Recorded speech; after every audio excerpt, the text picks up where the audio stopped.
आर्यन सुदामा आप सभी दोस्तों को अपने चैनल मस्ती इंडियस 0.2 में स्वागत करता हूं और आशा ना पूरा विश्वास करता हूं कि आप लोग जहाँ भी हो अच्छे होंगे और स्वस्थ होंगे,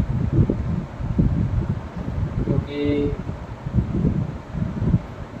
स्वस्थ रहने के बावजूद भी हम लोग किसी कार्य को अच्छे ढंग से कर पाते हैं। यदि हमारा स्वास्थ्य अच्छा नहीं रहेगा तो हम लोग का जो मन है अच्छे काम की ओर आकर्षित नहीं हो पाता। तो हमें अपनी लाइफ में स्वस्थ होना बहुत ही जरूरी है और साथ ही साथ एजुकेशन यानी पढ़ाई भी करना बहुत जरूरी है। एजुकेशन शिक्षा नहीं रहेगा हमारे लाइफ में तो कोई भी काम हमारे लिए संभव नहीं है, क्योंकि महात्मा गांधी जी बोले थे कि स्टूडेंट लाइफ जो होता है स्ट्रगल लाइफ होता है। यदि हम लोग हमारे जीवन में यदि आराम महसूस होने लगे तो समझिए कि हम लोग गलत रास्ते पर जा रहे हैं। तो हमें अपने जीवन में स्ट्रगल लाइफ में कभी भी आराम नहीं करना चाहिए, क्योंकि हमारे महापुरुष महात्मा गांधी जी कह कर गए हैं कि आराम जो होता है आराम होता है, आराम आराम होता है। हमें अपने जीवन में कभी भी आराम नहीं करना चाहिए, कोई ना कोई काम करते रहना चाहिए। तो इसी के क्षेत्र में शिक्षा यदि हम ग्रहण करते हैं तो शिक्षा के बदौलत एक मंजिल है जिसको हम लोग पा सकते हैं, ऐसा संभव नहीं है। तो हमें स्ट्रगल इन लाइफ में हमेशा करते रहना चाहिए पढ़ाई को देखते हुए, क्योंकि बाबा साहब कह कर गए हैं कि शिक्षा वो सिर नहीं का दूध है जो किया है वो दहाड़ा है और दहाड़ेगा। हमें पढ़ाई करते रहना चाहिए, पढ़ाई में कभी बाधित नहीं होना चाहिए, कभी भी रुकावट उत्पन्न नहीं होना चाहिए। तो आज के मेरा जो सिलेबस है क्लास 10 से बायोलॉजी से है, क्लास 10 के जीव विज्ञान से है, जो अभी फिलहाल बच्चे मैट्रिक का एग्ज़ाम देने वाले हैं 2023 के लिए खास करके।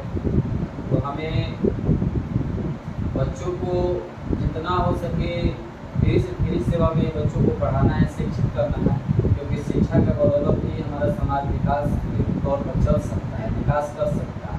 अन्यथा कल भी हम लोग वही थे, आज भी वही रह जाएंगे यदि हम लोग शिक्षा को प्रसारित नहीं करें। बहुत से ऐसे लोग हैं जो शिक्षा को प्रसारित न कर व्यापार के क्षेत्र में ले जाते हैं, व्यापार के तौर पर देखते हैं। तो हमें व्यापार नहीं करना चाहिए। उनसे मेरा आग्रह है कि आप लोग ऐसा ना करें, व्यापार ना करें, क्योंकि यहाँ पर मैंने ये नहीं रखता है कि आप कितना विकसित हो, मैंने यहाँ पर ये रखता है कि आप कितना जानकारी रखते हैं और कितना बच्चों को शिक्षित किए। तो हमें शिक्षा को अच्छे से अच्छे ढंग से प्रसारित करना है और बच्चों को जो पढ़ने में सक्षम है, पढ़ने में उत्सुक है, उनको फ्री से फ्री सेवा में पढ़ाया जाए ताकि वो समाज के लिए भी काम करें। चलिए देखते हैं क्लास 10 का जो जीव विज्ञान है, यानी क्लास 10 जो है इसमें जीव विज्ञान से संबंधित क्वेश्चन हमेशा पूछता रहता है। एक तरह से लिया जाए तो बहुत ही अच्छा टॉपिक है, बहुत ही अच्छा सिलेबस है बायोलॉजी। तो हमें बायोलॉजी के बारे में बहुत अच्छे से गहरा अध्ययन करना चाहिए और खास करके वो बच्चे जो डॉक्टर भविष्य में डॉक्टर बनना चाहते हैं वो बायोलॉजी का गहरा अध्ययन करते हैं। तो हमें भी बायोलॉजी का थोड़ा बहुत ज्ञान होना चाहिए, थोड़ा बहुत का बहुत ज्ञान होना चाहिए। तो चलिए देखते हैं जीव विज्ञान। इससे पहले इसके बारे में जान लेते हैं कि जीव विज्ञान का उत्पत्ति कहाँ से हुआ, जीव विज्ञान का खोज किसने किया और जीव विज्ञान शब्द का सबसे पहले प्रयोग कब किया गया था, इसके बारे में जान लेते हैं। जीव विज्ञान जो है, जीव विज्ञान शब्द का सबसे पहले प्रयोग लैमार्क और क्रेवी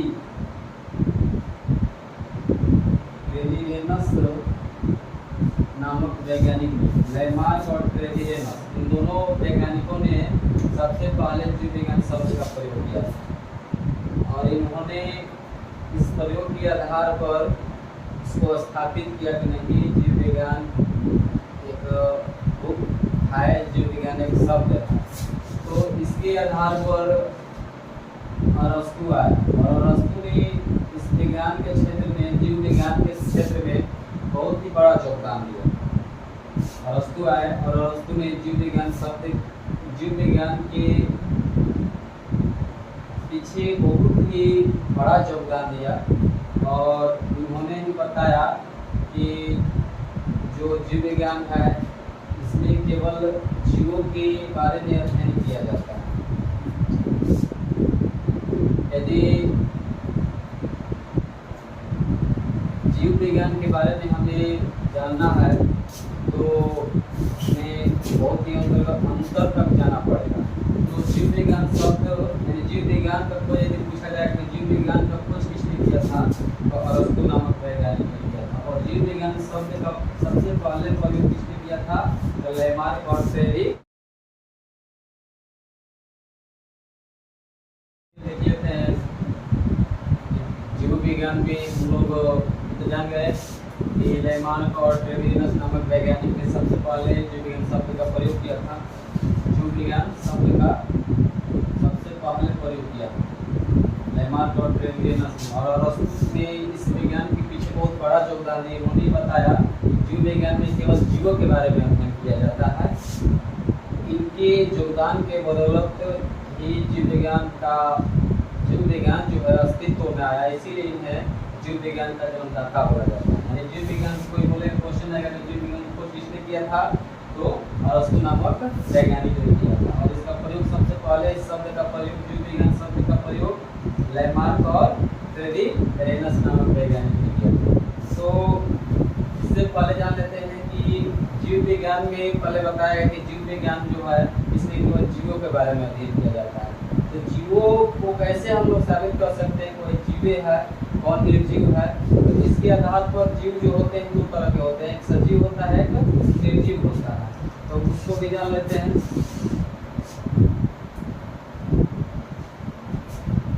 तो सजीव और निर्जीव के उनके गुण के आधार पर, उनको हम लोग डिवाइड करेंगे कि ये सजीव है ये निर्जीव है।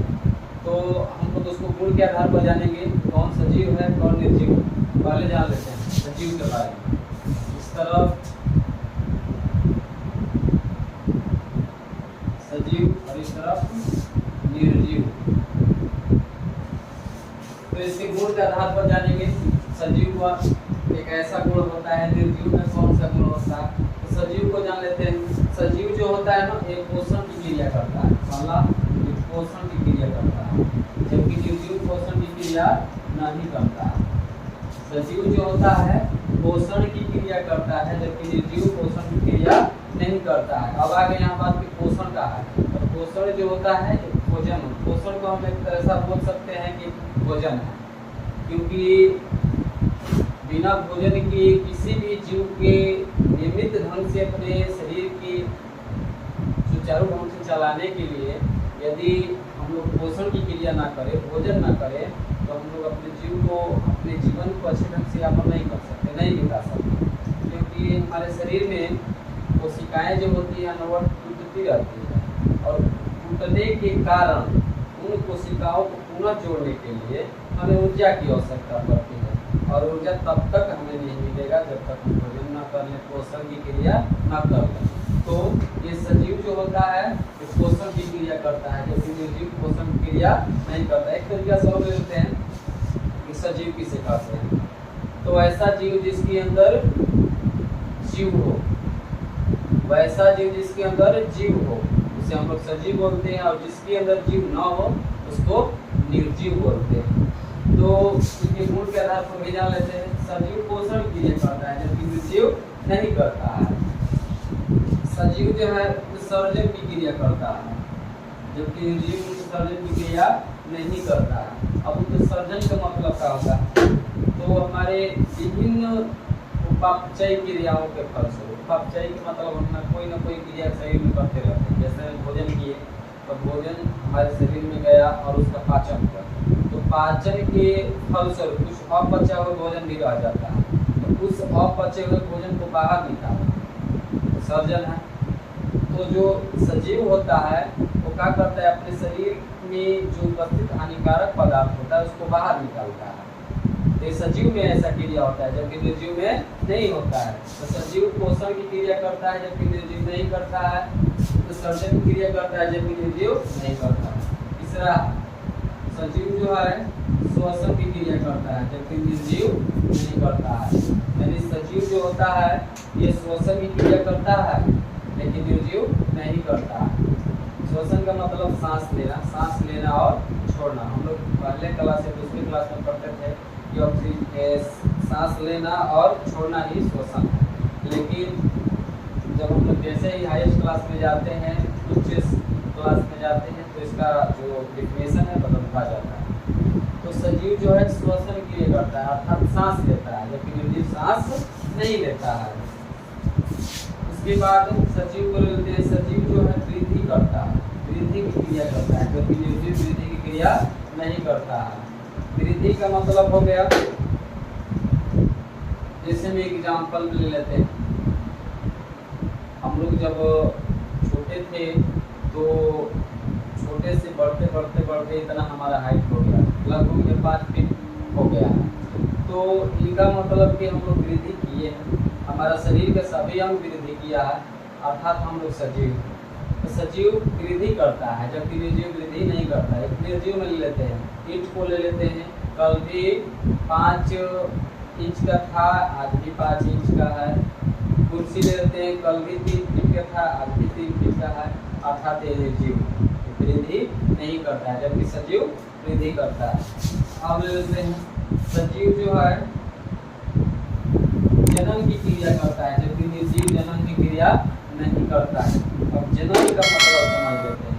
तो जन्म का मतलब होता है कि जितने भी सजीव हैं वो अपने जैसे संतान की उत्पत्ति करते हैं, वो अपने जैसे दृष्टि का जन्म देते हैं, जबकि निर्जीव अपने जैसे संतान की उत्पत्ति नहीं करता है। एग्जाम्पल के तौर पर ले लेते हैं, मनुष्य जो है मनुष्य के जैसा ही अपने संतान की उत्पत्ति करता है, लेकिन ईंट को लिया जाए तो ईंट अपने जैसे संतान की उत्पत्ति नहीं करता है, इसीलिए वो निर्जीव है, हम लोग सजीव है, क्योंकि हम लोग जन्म की क्रिया करते हैं, अपने जैसे संतान की उत्पत्ति करते हैं। इसके बाद ले लेते हैं, सजीव जो होता है गति करता है, जबकि निर्जीव गति नहीं करता है। गति करने का मतलब कि सजीव जो होता है ये अपने स्थान में परिवर्तन करता है, स्थान बदलता रहता है। एग्जाम्पल के तौर पर ले लेते हैं कि हम लोग बक्सर से आरा गए तो स्थान में परिवर्तन हुआ, लेकिन निर्जीव को लिया जाए, जैसे में एग्जाम्पल में कुर्सी को लिया जाए, तो कुर्सी कभी भी स्थान में परिवर्तन अपने आप से नहीं कर सकता है, ये दूसरे की सहायता से किया जा सकता है। ये निर्जीव हो गया, हम लोग अपने आप से स्थान में परिवर्तन कर सकते हैं, अर्थात हम लोग गति कर रहे हैं। तो ये क्या हो गया, सजीव का लक्षण हो गया। अर्थात हमारे कहने का मतलब है कि सजीव जो है गति की क्रिया करता है जबकि निर्जीव गति की क्रिया नहीं करता है। एग्जाम्पल के तौर पर लेते हैं, अपवाद में एक आता है पेड़ जो होता है अपने स्थान में परिवर्तन नहीं करता है, लेकिन इसके अलावा वो वृद्धि भी करता है, पोषण भी करता है, जनन भी करता है और श्वसन भी करता है। तो ये अपवाद में कहा है कि गति नहीं करता है, अर्थात अपने स्थान में परिवर्तन नहीं करता है, लेकिन इसके अलावा सजीव का सभी गुण उसमें पाया जाता है, अर्थात पेड़ पौधा भी जो होते हैं वो क्या होते हैं, सजीव होते हैं। तो इन गुणों के आधार पर हम लोग कह सकते हैं कि सजीव जो होते हैं वो उनमें जीव होता है और निर्जीवों में जीव नहीं होता है। तो मेरा जहाँ तक उम्मीद है कि सजीव और निर्जीव में जो अंतर था वो समझ में आ गया। फिर से एक बार बता देते हैं, सजीव और निर्जीव में अंतर। सजीव पोषण की क्रिया करता है जबकि निर्जीव पोषण क्रिया नहीं करता है। सजीव उत्सर्जन की क्रिया करता है जबकि निर्जीव उत्सर्जन की क्रिया नहीं करता है।